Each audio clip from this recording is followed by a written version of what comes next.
In the pale hours before dawn, when the world holds its breath between darkness and light, something stirs in the silence. It is not wind. It is not the slow turning of the planet toward the sun. It is older than that and stranger. Somewhere within the fold of matter, within the lattice of atoms that have drifted through 4 billion years of rain and stone and sea, there is a flicker, a warmth that is not heat, an awareness that knows itself awake. We call it consciousness, though the word itself feels thin against the weight of what it tries to hold. It is the light by which we see, though it casts no shadow. It is the listener who hears the music, and the music itself, and the silence that waits between notes. How did it come to be here, in these bodies, on this world, at this particular bend in the river of time? Why does awareness exist at all, when the universe could have unfolded in perfect darkness, every atom moving according to law, but no one there to wonder at the motion? The question settles over us like mist over a still lake. It does not demand an answer so much as it asks us to rest within not knowing. For consciousness is perhaps the only thing in existence that can ask about its own existence. The stone does not wonder why it is a stone. The star does not question its burning. But we, who are made of stone and starlight both, pause in the quiet of evening and feel the strangeness of being here at all. Consider the dawn spreading now across the curve of the earth, light touching first the mountain peaks, then the valleys, then the slow rivers finding their way to the sea. Somewhere beneath that light, in the soft tissue of a billion brains, something is waking. Not merely waking in the way that a machine powers on, but waking in the way that knows it is waking. There is an inside to this experience, a felt quality, a presence that no equation has yet captured. The warmth of morning on skin, the sound of bird song threading through silence, the simple knowing that this moment is real and that we are here within it. The light rises. If the earth remembers its long history, what does it dream about? Perhaps it dreams of the first moment when matter began to know itself, when chemistry crossed some invisible threshold and became experience. Perhaps the planet carries within its sediments a memory of that crossing, written not in fossil, but in the very possibility that fossils could one day be found by creatures who cared to look. The rocks themselves are silent, and yet they hold the record of 4 billion years of transformation, layer upon layer of change that eventually gave rise to minds capable of reading that record. And so we begin here, in the hush before full morning, when the stars are still faintly visible against the brightening sky. We begin with a question that has no edges, a mystery that does not need solving so much as holding. Why does consciousness exist at all? The answer, if there is one, may be less like a fact and more like a feeling, less like a theorem and more like a breath drawn slowly in the dark. The story of awareness on Earth begins not with humans, not even with animals, but with the slow chemistry of a young planet cooling under ancient starlight. Roughly 4.5 billion years ago, the Earth was a molten world, its surface churning with heat, its atmosphere thick with gases that would be poison to us now. Yet within that chaos, evidence suggests the conditions for life were already gathering. Water vapor condensed into oceans, minerals dissolved into solutions rich with possibility. The stage was being set for the most improbable transformation in the history of the cosmos. Most scientists believe that life emerged between 3 and 4 billion years ago in shallow tidal pools or near volcanic vents in the deep ocean, where heat and minerals and water met in just the right proportions. These first living things were simple beyond imagining. Single cells, without nuclei, without senses, without anything we would recognize as awareness. They responded to their environment, yes, moving toward food and away from harm, but there was no experience inside that response, only mechanism. Chemistry was doing what chemistry does, following the laws of thermodynamics, seeking equilibrium through change. For nearly 2 billion years, life remained at this threshold, replicating and diversifying but never crossing into complexity. The oceans were green with photosynthetic bacteria, slowly filling the atmosphere with oxygen, transforming the planet's chemistry one breath at a time. It was a world of patience, of repetition, of incremental change, measured not in centuries but in epochs. Enough time for mountains to be born twice and worn away to sand. The ages turn. Then, somewhere around 1.5 billion years ago, something remarkable occurred. Simple cells began to merge with other cells, forming cooperative colonies that would eventually become the first complex organisms. Scientists believe this event, called endosymbiosis, happened when one cell engulfed another without digesting it, and the two learned to live together. The mitochondria in your cells today, the organelles that generate your energy, are the descendants of that ancient merger. Geologic records show this transition in the fossils of early multicellular life, preserved in ancient rocks from Australia and Namibia. These were still not conscious creatures, not yet, but they were the ancestors of everything that would later learn to see, to feel, to wonder.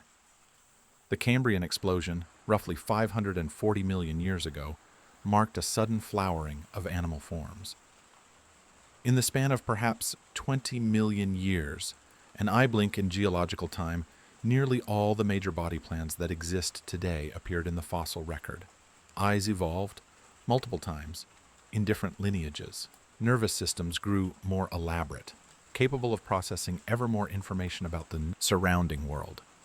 For the first time, creatures could sense their environment with something approaching richness, could move with intention, could hunt and flee and remember danger. Researchers believe that these early nervous systems provided evolutionary advantages, allowing animals to process information faster, to predict threats, to coordinate complex behaviors. But whether these ancient creatures experienced anything, whether there was something it felt like to be a trilobite swimming through Cambrian seas, or an anomalocaris gliding through warm waters, remains a question science cannot yet answer with certainty. The fossil record preserves only form, not feeling. The shapes of ancient eyes tell us what they could see, but not whether there was any experience of seeing. Through the ages that followed, nervous systems grew ever more elaborate. Fish developed spinal cords and brain stems. Amphibians crawled onto land carrying the ocean's chemistry in their blood. Reptiles spread across ancient continents, their brains becoming more complex with each passing epoch. Then came the mammals, small and warm-blooded, hiding from dinosaurs in the shadows of ferns, their brains developing new layers, new capacities. The neocortex emerged, folded and dense with neurons, capable of abstraction and planning and memory that stretched across years rather than moments. The sun climbs higher now, noon approaching over ancient limestone that once lay beneath those primordial waters. The light is full and steady, illuminating a world that has been shaped by billions of years of living things responding to their surroundings, building ever more intricate ways of sensing and acting.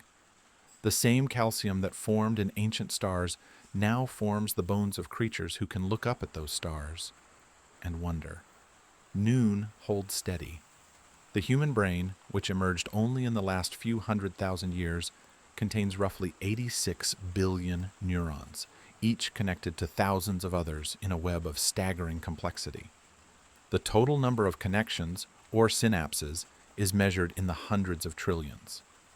Neuroscientists have mapped some of the pathways by which information flows through this network, identifying regions associated with vision, language, emotion, and memory.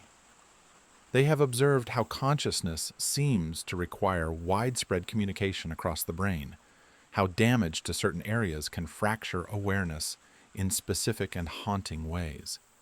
A person can lose the ability to recognize faces while remembering everything else, or forget the past while remaining fully present. Some researchers propose that consciousness arises from the integration of information, that when a system combines data in ways that are highly unified and highly differentiated, experience emerges as a natural consequence.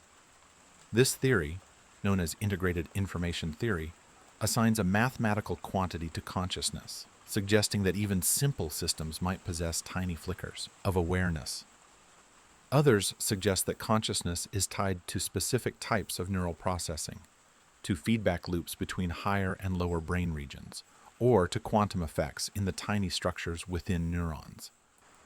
The honest answer, the one that most scientists would offer in quiet moments, is that we do not yet know how consciousness arises from matter.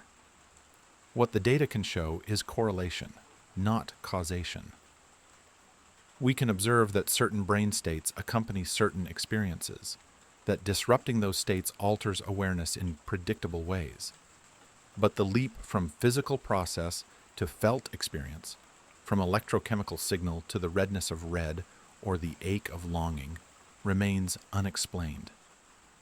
Philosophers call this the hard problem of consciousness, and it remains hard precisely because it asks us to explain how objective matter gives rise to subjective experience, how the outside becomes an inside.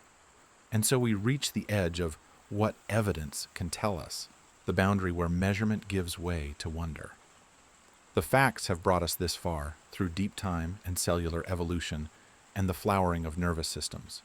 But the question of why consciousness exists, rather than mere processing, waits just beyond the reach of our instruments, inviting us to consider possibilities that science alone cannot confirm or deny.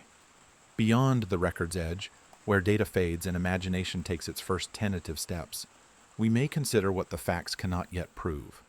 Most geologists agree that life transformed the Earth, that the chemistry of rock and air and water was reshaped by billions of years of biological activity. The oxygen we breathe is a byproduct of life. The ozone layer that protects us from radiation is a consequence of life. Some studies propose that consciousness, too, may be part of this transformation, not an accident, but an expression of the universe's tendency toward complexity and self-knowledge. The physicist David Bohm once suggested that consciousness might be woven into the fabric of reality at a fundamental level, that awareness and matter are not separate substances, but different aspects of a deeper order he called the implicate. Other thinkers, drawing on traditions both ancient and modern, have proposed that mind is primary, that the physical world arises within consciousness rather than the other way around. These are not consensus views, and they should not be confused with established science, but they are taken seriously by some researchers who find the standard materialist account incomplete. The afternoon deepens. Perhaps it is more honest to imagine consciousness not as a thing that either exists or does not, but as a quality that admits of degrees. The single cell, responding to light, may possess some infinitesimal trace of experience, a flicker so faint it barely deserves the name. The jellyfish, with its simple nerve net, may feel the ocean's currents in some rudimentary way, a dim awareness of temperature and pressure. The octopus, with its distributed intelligence, may know the world through 8 arms that taste and touch and think, each arm possessing its own semi-autonomous processing. Where in this continuum does true consciousness begin? Perhaps the question assumes a boundary that does not exist. Some researchers propose that this spectrum of awareness is not unique to Earth, that wherever complex information processing arises in the cosmos, some form of experience might follow. The universe, in this view, is not dead matter occasionally haunted by consciousness, but a living process that knows itself wherever it grows sufficiently intricate. Stars would still burn in silence, but around those stars, on countless worlds, awareness might be blooming like flowers after rain. The cosmos would be filled not with emptiness, but with varying degrees of knowing. The light that touched the mountains at dawn now slants toward evening, casting long shadows across the land. The same photons that left the sun 8 minutes ago are the descendants of reactions in the stellar core, where hydrogen becomes helium in conditions no life could survive. Yet that light reaches us, enters our eyes, triggers cascades of electrochemical signals, and becomes the experience of seeing. The distance between nuclear fusion and the perception of beauty seems immeasurable, and yet the universe has crossed it, somehow, in us. Ancient myths spoke of this mystery in their own languages. The Vedas of India described consciousness as Brahman, the ground of all being, dreaming the world into existence. Indigenous traditions across continents have held that mind pervades nature, that rivers and mountains and animals all participate in a great web of awareness. The Greeks imagined a world soul, the anima mundi, breathing through all things. These are not scientific claims, and they should not be confused with evidence, but they suggest that humans have long sensed something incomplete in the view that matter alone is real. The philosopher Thomas Nagel once asked what it would be like to be a bat, echolocating through darkness, perceiving the world through sound in ways we can barely imagine. The question was not meant to be answered, but to point towards the irreducible privacy of experience, the way each form of consciousness exists as a world unto itself. There may be modes of awareness as alien to us as color is to the blind, forms of knowing that we cannot even conceive, flourishing in corners of the cosmos we will never reach. Dusk settles slowly. And beyond what the data can show, we might wonder whether consciousness serves a purpose in the unfolding of the cosmos. Evolution explains how awareness could provide survival advantages, how creatures that could anticipate threats and remember solutions would outcompete those that could not. But evolution does not explain why these advantages should be accompanied by felt experience. A philosophical zombie, as philosophers call it, responding identically to stimuli but with no inner life, would survive just as well. Yet here we are, not zombies, but witnesses, not merely processing, but experiencing. Perhaps the universe, in some way that transcends our current understanding, needed to know itself. Perhaps consciousness is not an accident, but an achievement, the culmination of billions of years of matter, arranging itself into patterns capable of reflecting on their own existence. The same wind that carried pollen across Paleozoic forests now carries thought, carries wonder, carries the question of why any of this should exist at all.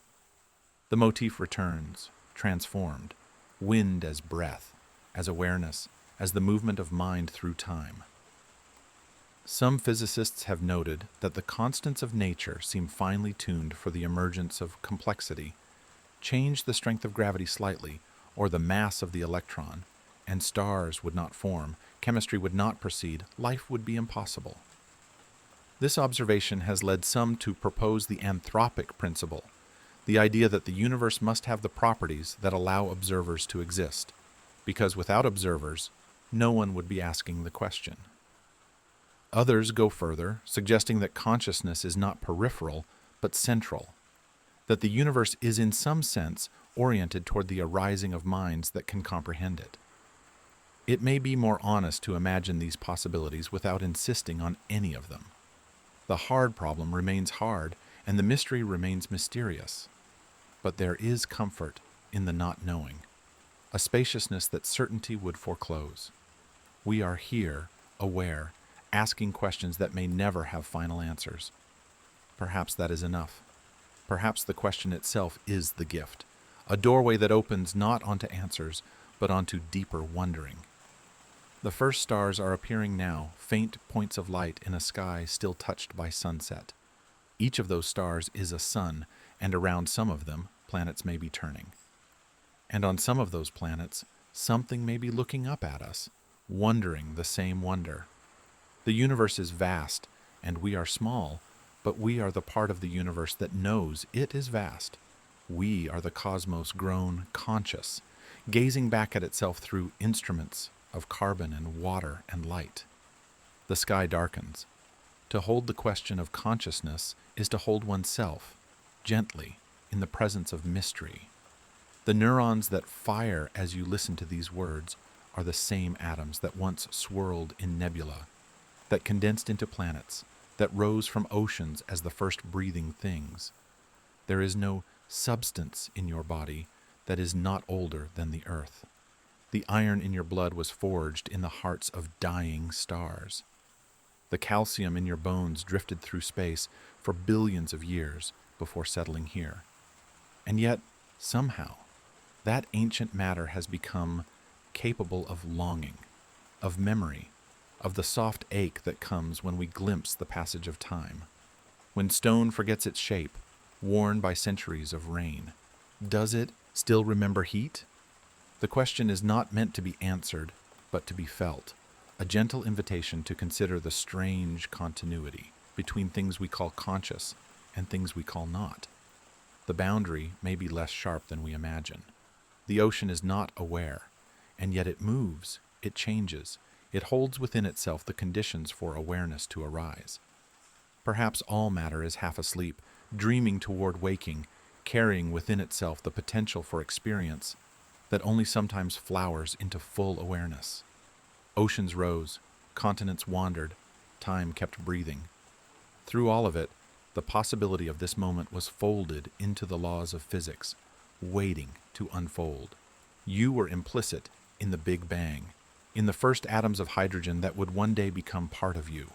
Not you specifically, not this particular arrangement of matter and memory, but the potential for awareness, for wondering, for the experience of lying in the dark and feeling the weight of existence pressing softly against the edges of thought.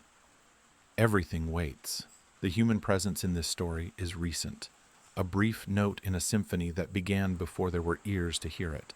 We arrive, we ask our questions, we pass away, and the universe continues. Civilizations rise and fall like waves on an ocean that knows nothing of shores.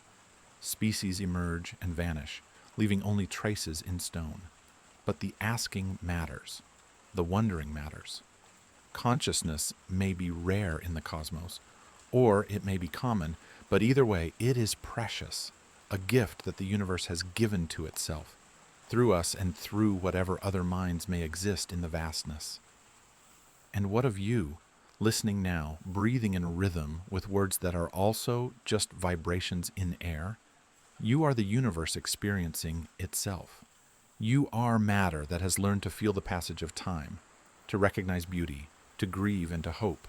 The same physics that governs the motion of galaxies governs the beating of your heart. You are not separate from the cosmos, but continuous with it, a temporary pattern in an eternal flow, a wave that knows itself as wave while remaining always ocean. Consider how strange it is that you can close your eyes and summon images of places you have never been, people you have never met, futures that may never arrive. Memory reaches backward through time. Imagination reaches forward, and in between stands this moment of awareness, this flickering now in which the past is held and the future is anticipated. No other physical process that we know of does this.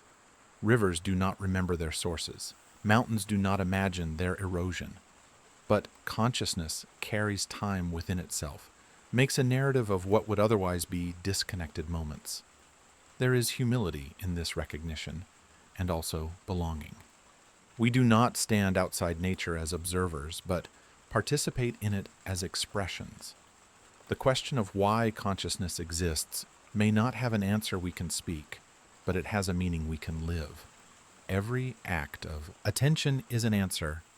Every moment of awareness is a small miracle, the universe knowing itself one experience at a time. When you watch the light fade from the sky, the cosmos is watching itself through your eyes. The light that rose over mountains at dawn, the same light in dimmer form, now touches only memory. The day has passed through its arc, and evening has deepened into night. The questions we asked this morning have not been answered, only held, turned over like smooth stones in the hand. And perhaps that is the nature of the deepest questions, that they are not problems to be solved, but companions to be kept, mysteries to be lived rather than resolved. Night arrives. The stars are fully visible now, scattered across the darkness like salt on black water. The same stars that have watched over every sleeping creature since the first cells learned to rest. The same light that traveled millions of years to reach this moment, this single instant of awareness beneath an ancient sky. The universe is quiet, or seems so, though in truth it hums with radiation, with the slow music of expanding space, with the whisper of light traveling from distances too great to comprehend. Somewhere in that vastness, on this small world, consciousness flickers in billions of brains, dreams forming and dissolving like clouds. Children sleep and dream of places they have never been. Elders rest and revisit memories of summers long past. The question of why awareness exists has no final answer, or, rather, its answer is the question itself, the capacity to wonder, to be moved by wonder, to rest in the not knowing as in a gentle darkness. The pale hours before dawn will return, as they always do. The light will rise again over the curve of the earth, touching first the mountain peaks, then the valleys, then the slow rivers finding their way to the sea. And somewhere beneath that light, something will wake, as it has woken every morning for millions of years, carrying forward the thread of awareness that connects us to the first cells, to the first stars, to whatever mystery lies at the beginning and the end of all things. The darkness holds us. For now, there is only this moment, this breath, this quiet presence that needs no explanation.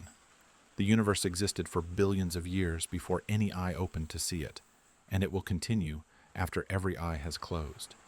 But here, now, there is seeing, there is feeling, there is the soft weight of being alive, of being aware, of being part of something that somehow learned to know itself. The question fades into silence. The answers fade into rest. What remains is the experience itself, gentle and ancient and strange. The earth keeps breathing. So do we.